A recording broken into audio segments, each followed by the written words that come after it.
Ladies and gentlemen, today is November 14th, 15th, and you have about a month to fix your grade. The deadline to fix your grade is Thursday, December 12th at 4 p.m., not a minute after, not a day after. So please fix your grade. Go back and do any assignment that you haven't done or any assignment that you don't have a grade that you're happy with. Go back and do it again. But please remind me in class. Don't send me an email. Don't send me a text. In class, tell me, hey, Salgado, I already did this assignment this day.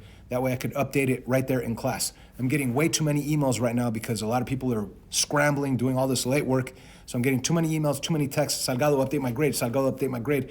And there's like at night, like before school. So it's better in class. Let me know whenever we have time in class that you already finished which assignments, and I'll update them right there, right in front of you. Okay, what else?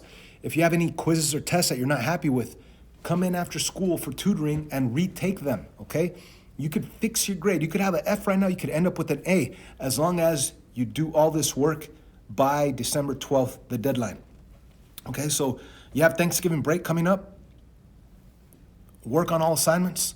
Study those practice tests and practice quizzes that you want to retake, and then come in after school and retake them, okay? Simple as that. Fix your grade, okay?